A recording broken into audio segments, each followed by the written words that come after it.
Hi, I'm Karyn Pugliese and I'm sitting in for Sierra Bettens. Welcome to InFocus. On this episode, a celebration. APTN just turned 25 years old this year.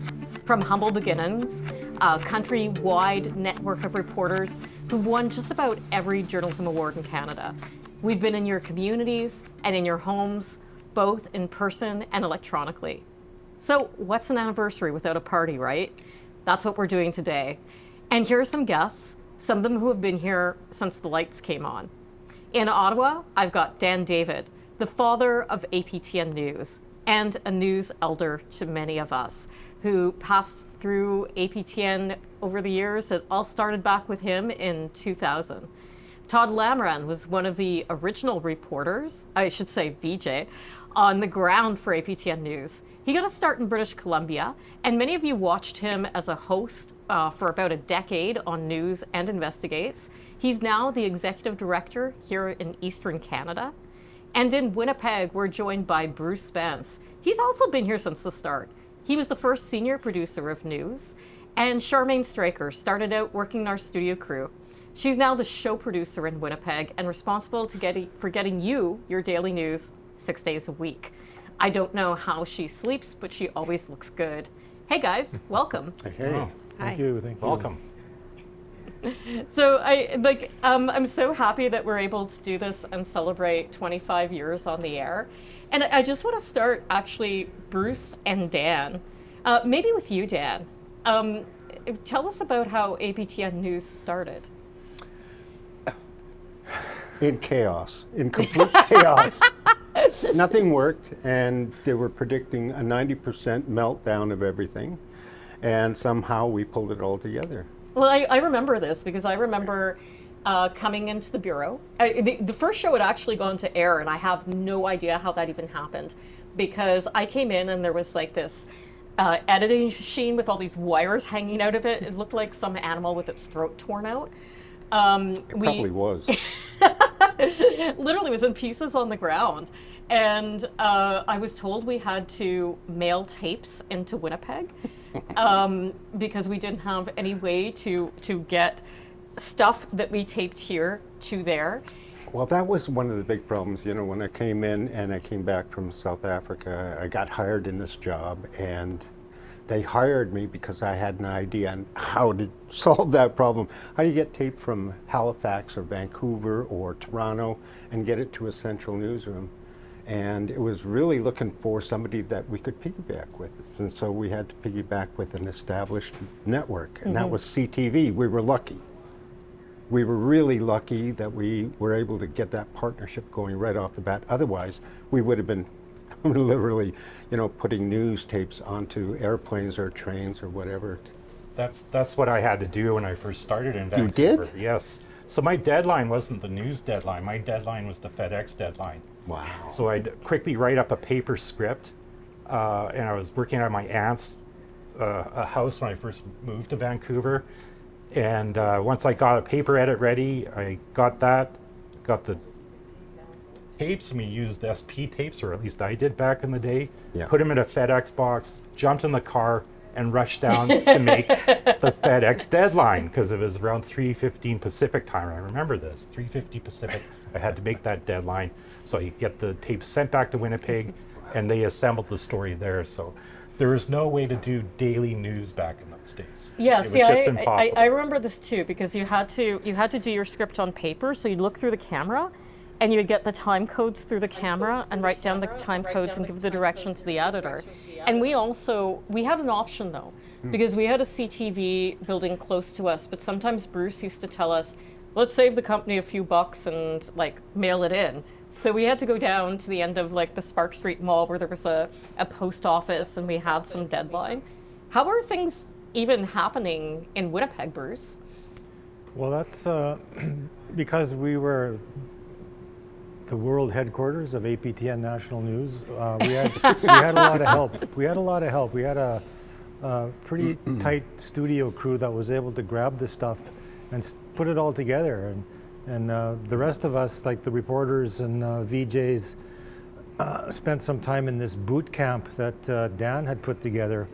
And we had to rush through, climb over hurdles, and we had to go under on our bellies under barbed wire, while him and Tim Knight, the late Tim Knight, God rest his soul, would fire live ammunition at us. In the form of journalistic principles and writing and producing and. I'm going to just stuff interrupt together. you there, Bruce. I'm just going to explain who Tim Knight was. Tim Knight was a person who had worked throughout the industry, training journalists not only in Canada but around the world.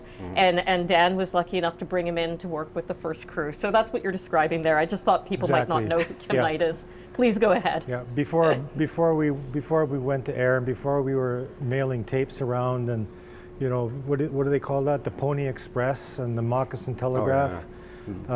We had to figure out how to put a show together first. So I had very little TV experience. Some of the others had a lot of writing experience, and I think the only reason I ended up here was Dan pulled my resume out of a pile of resumes and vaguely remembered my name from somewhere. And so here I am.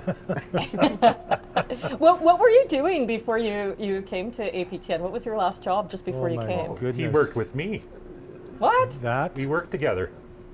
Remember, Bruce? Yeah, I was literally in the same newsroom as Todd, working. Which was? Yeah, no, For Tega. Tega Communications, Tega Communications, yeah. the Drum and the First Perspective, which were newspapers. They were monthly at the time. Trevor Grey Eyes, wasn't it? And yeah, Trevor was there, very in and out. There was quite a few people there, including Colleen, who I ended up marrying, and we're still good friends, by the way.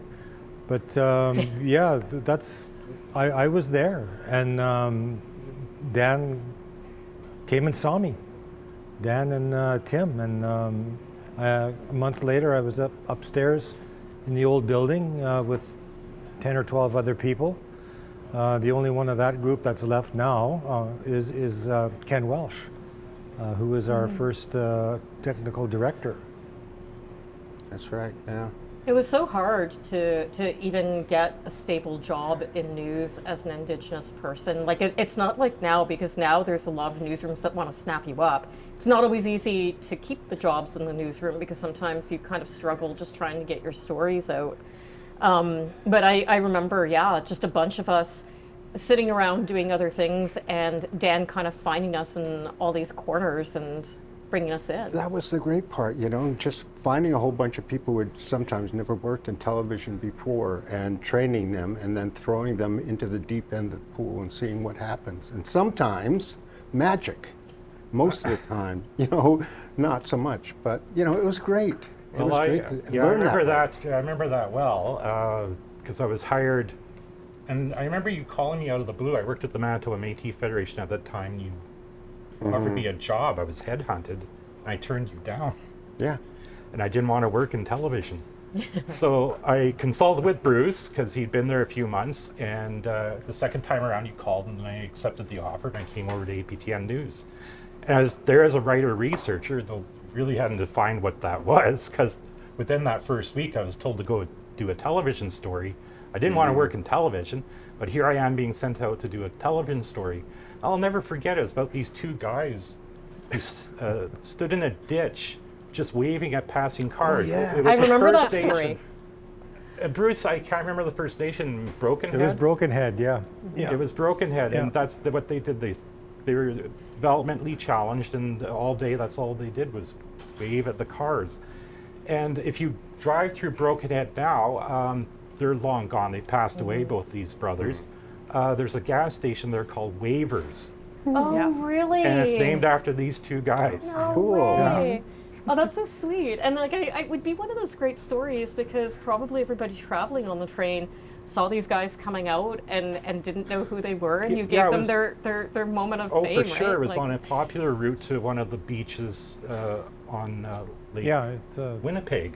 yeah. So it was a very popular route, and everybody knew these two guys.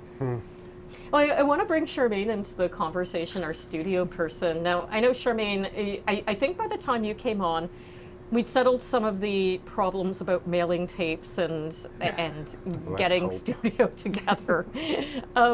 Tell us about your arrival at APTN. Well, I think I was actually one of the rare people who came in with TV experience. I had spent 5 years at Global Television and a very short stint at CBC when I first got here. I actually came in as somebody who was casual, and I was actually coming to backfill because APTN was getting ready to co-host the 2010 Olympics. So I was one of the few people who actually were not part of the Olympic crew who were helping keep the news to air every single day, actually. So I remember that long month of working long mornings and putting the news together at 7:30, or I think it was in the morning, and then the rest of the crew left for the rest of the day, worked on the other side, and worked putting together the Olympic show, and I was staying on the other side grabbing all the elements for news. So I know when I came in, it was definitely, there was nothing being mailed in, thankfully, but there was a lot of a new process for me because this was brand new for me, working with the national newscast and instead of covering local news, which I was doing before, but it's definitely come a long way since too. Like, we've upgraded our systems, we are much more streamlined, much more digital, and it's been such an adventure coming through the ranks of everything. It's funny you should say, that you're going back and beefing up the digital side, because we were the very first all digital operation in Canada. We had to be backwards compatible back to SP and Betamax and those formats. But really, we were the very first all digital plant in Canada. Kind of proud of that. I've heard Yeah, that. it's been a long time. Yeah, Yeah. it's got to be close to 15 years since we've been fully digital. I think so. And you're right, it was a huge operation to do the switcher. I remember that. Yeah, oh yeah. What a lot of work that was. So, you were talking about, like, one of the stories that you remember, Todd. I kind of wanted to do a little bit of a roundtable and just ask people, maybe I'll start with Bruce, actually. What was one of the stories that you've either done or that you have seen on APTN that stayed with you? Well, I think our coverage of the lobster wars, I call them, on the East Coast there at Sipanikidik and Elsipogtog and Escanopatij, they were crazy stories, and we had an impact there. Maureen Gugu was with us, as well as Ken Williams. And you also got down on the ground there, Bruce. oh didn't yeah, you? we were in danger of being kidnapped by a rogue fishing boat captain, and the warriors were like, he was chasing a Coast Guard cutter and with his little fishing boat, but there were some ex-military guys, warrior types from out west here, and they were getting ready to mutiny, but he turns around at the last minute and comes back to safer waters. That was a seminal moment. The other one too was DFO and the RCMP held a press conference in town, and all the media went there except Ken Williams and I, and we were in contact with Maureen, who was at the press conference, and all of a sudden about 10 of those DFO Zodiacs came roaring in, and they were starting to cut up the traps, and we got it on tape, and we filed that stuff later that day using, of course, the CTV satellite truck. So that was a good one. And the other one was that Dan set this one up, was the Summit of the Americas in Quebec City, which was a full-scale riot for like 3 or 4 days going, and I don't think anybody was killed, but there was a lot of fighting with the well, they brought police in from all over Canada to deal with these 10,000 people crowds, and there was a lot of tear gas going around, and there was Maureen again, and she had asthma. Exactly. So she was But she was still there, slugging away, getting her stories out. Well, you know how Maureen was. She loved the fact that she got tear gassed. Like, she's that kind of run towards the fire kind of reporter. Yeah. So those were two, and there was one story that I did myself. Basically, was a fellow who is still chief at Fort William First Nation. Somebody in his staff was basically taking money out of the social assistance funds, and there was a whistleblower that provided us with a bunch of documents and proof, basically, that this was really happening. So we, under the tutelage of Rita Deverell, who was our news director in the days following Dan, she had the good sense to send us down there. So that myself and Daryl Richard, who is still doing switching right now, we went there. We pulled that story out, and it was a good story. And the person was actually jailed for her efforts. The chief lost the next election, but in subsequent years he was voted back in, and I believe he's still there now. So those were some stories that come to mind, but there were so many. Yeah, you know, Bruce. I'm actually just going to go to Dan for a second, because you just really made me think of something, and we all had to do this at some point. I think in 2000, people were happy to have us APTN Indigenous reporters, First Nations reporters, a Mi'kmaq reporter that they knew there in the community reporting when all this non-native media was coming and descending. And I'll come back to that idea in a minute. But the other thing that you said is that we did accountability stories.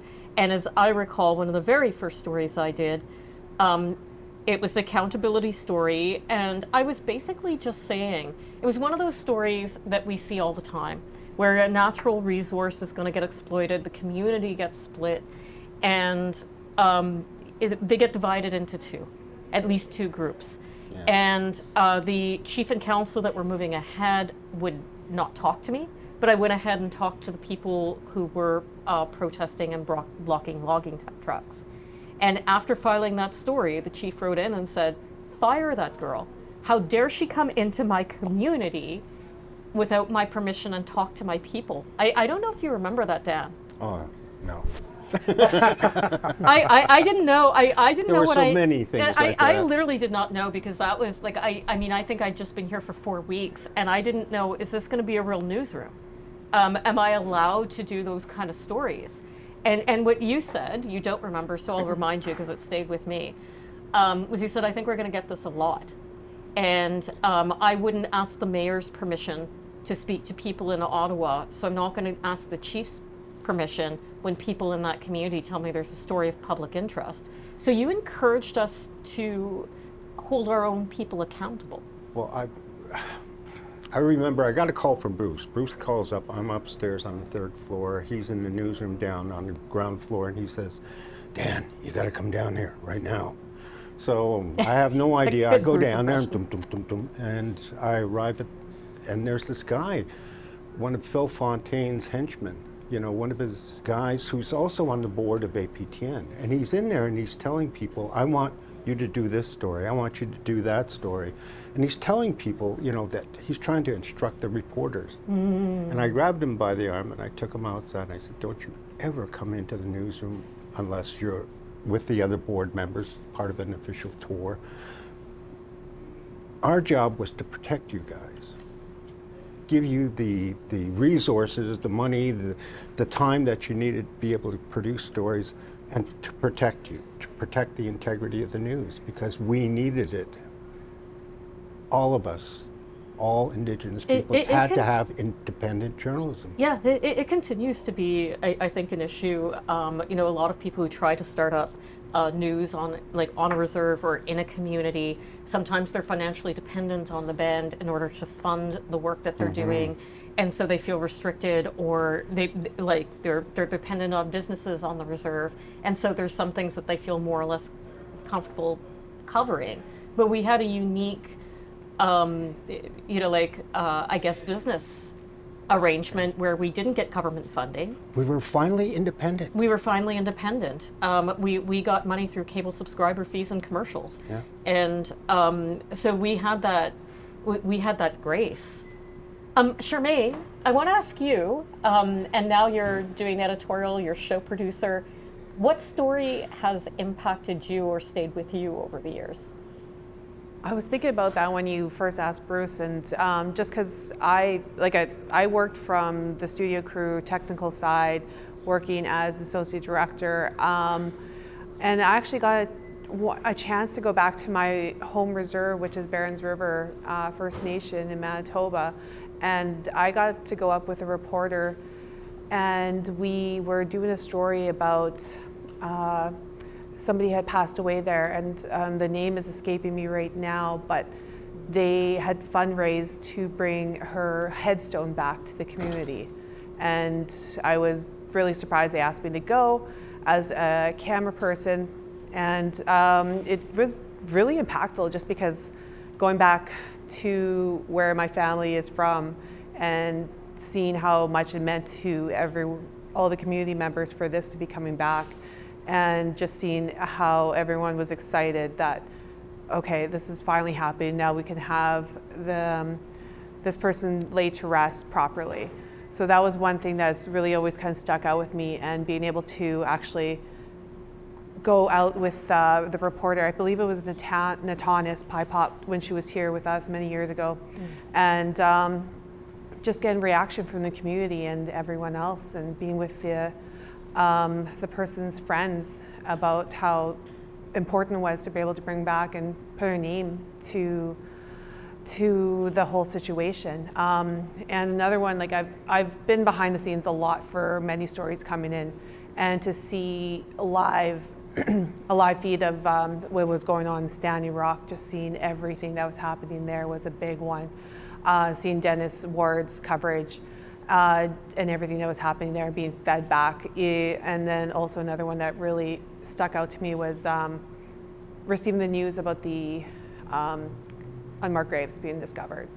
So like I've seen a lot being fed and come throughout the time. So it's just been being that on that side, and now being on the editorial side, which has been a very big shift, but it's been definitely very rewarding at the same time to be able to work with reporters to bring these stories to air every day.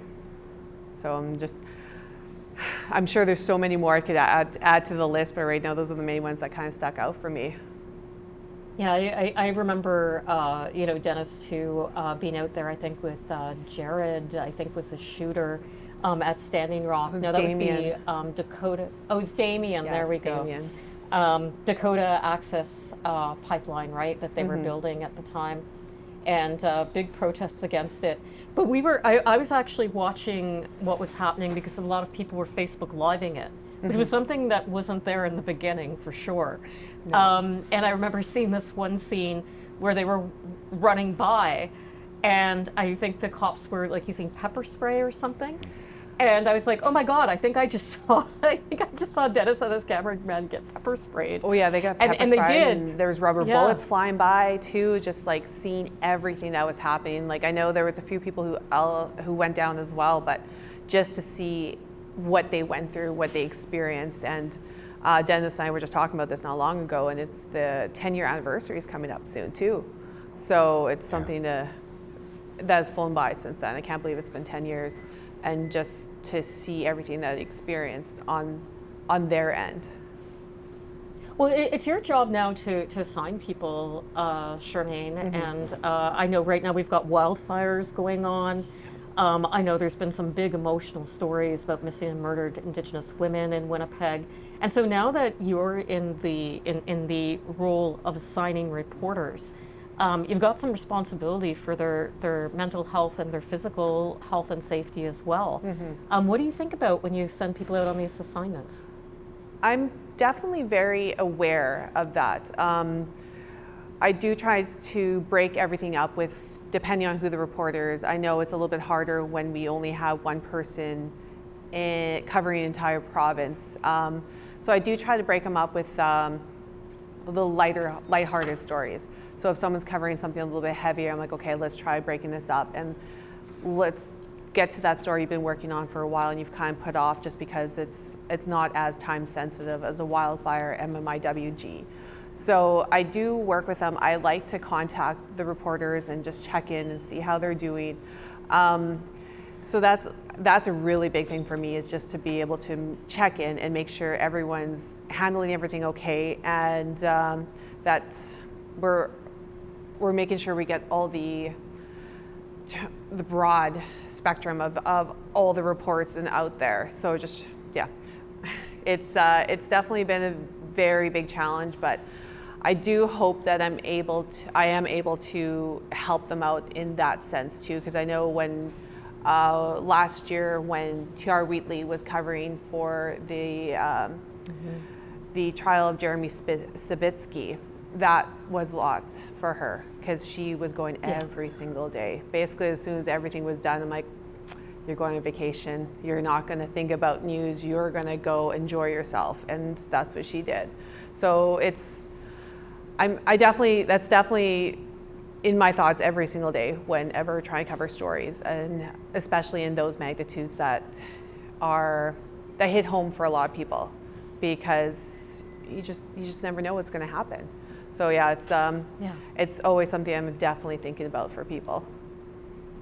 And I see Todd and Dan kind of nodding along. You've both had to assign people. You're assigning people right now. You assigned me. Oh. Yeah. But I'm trying to think of a story that affected me, and there's been so many over the years. And I remember Picton. I just lived 10 minutes away, and that was a media circus. I'd never seen a media circus in my life until that. And then I'm thinking Picton, even of course, being the Robert serial Picton. Yeah, Robert Picton, the serial killer. Yeah. And I'm thinking even further back, and Dan knows this story well, is when I was at Sun Peaks covering the Native Youth Movement. And I'm not going to go into too much details I used to when I was younger, but the point I want to make about that is Todd got arrested. Yes, I wasn't arrested, but they put me in the backseat pulled me over, put me into a backseat of a car. And the police did. The police did, to try and get the tapes, because they saw me. There was altercation, saw me filming it, and it's so funny because the Native Youth Movement, the people who were part of that, saw me pulled over and drove past, and I was the one who was pulled over, and they needed a court order to get the tapes. But what I saw after that was how the Canadian state criminalized these young people. And made it so that they couldn't protest anymore, protest the land that they felt was being colonized through the expansion of Sun Peaks. And in a way, it's really bittersweet. There was kudos to them for doing that at such a young age. Of course, Manuel's sisters had a good mentor in their dad, Chief Manuel. But they got their way in a way. They got criminalized. They couldn't come near anywhere. I know one of them spent some time in jail. And the Sun Peaks expansion went through anyways. And it's kind of disappointing in a way. And there's a flare happening there again. There was no free prior informed consent back then. But we've got free prior informed consent now, and it feels like the same thing's happening, but on an even larger scale. Yeah. With this throne speech from the king, research projects should be approved in 2 years instead of 5. We got here in Ontario Bill 5 that's going to create these special economic zones where environmental assessments, for example, will be far less, so that they can push through development of the Ring of Fire. And it's deja vu, and I guess at the end of the day, after 25 years here, I see the same things repeated over and over again. Yeah. And it feels like nothing changes, and it's so frustrating as a journalist and now as an executive producer who's been here for 25 years, that nothing changes. The first time I stepped on a reserve, what was it for? It was for a suicide crisis. What's happened since then? And it's frustrating. Why can't we get some sort of change so that people's lives are better? It feels sometimes, yes, we do stories, they're popular for a little while, but over the long term, how do we make people's lives better? You know, I do feel like the same thing sometimes. Like, I've been in and out of APTN. I've been here, I've left, I've been here, I've left, and now I'm back. And I do see that same thing with, you know, like the stories repeating themselves. But I do feel like one of the things that changed is our people have changed. And I think we saw a lot of that in Idle No More, and with the resource conflicts coming up. I don't know. I feel like the chiefs are really pushing. They're not going to be treated like a special interest group. They're insisting of being treated like nations. We're going to have to wrap up, but I just want to come back to you, Dan. And I really wanted to end with you and ask you, I guess, after starting APTN, and you had a vision for what news could be, and I don't think it's kept quite the shape of what your original vision is, but what do you think of us now? Well, before APTN, when I was working in the mainstream media, I could probably count the number of Indigenous peoples working in the mainstream on the fingers of one hand, and I could name them, actually, all of them. APTN was like this door opening. All of a sudden, a world of possibilities opened for anybody who wanted to be an Indigenous journalist, and it allowed people to come in to get trained a little bit for their resume and to go on to someplace else. You know, it's changed the industry. It's changed Canadian journalism, and in the best way possible by bringing out those stories that were disallowed. They were forbidden. You weren't allowed to voice these stories for such a long time, and now they are. Now they're front and center every night on the news, and that's the best thing that I can think of. Well, one of the things that I think of is that when I've moved those times away from APTN is how much APTN has created the space for me to be me elsewhere in the industry, because that certainly didn't exist before. No. And I guess with that, we're going to wrap up our 25th anniversary special. I just want to thank you guys all for being here. Happy birthday. Thank you. It's been a slice. And Dan, thanks for starting it all. Dan David, Todd, Lamirande, Charmaine, Straker, Bruce Spence, thank you. And thank you everybody out there for joining us, and for joining us for 25 years.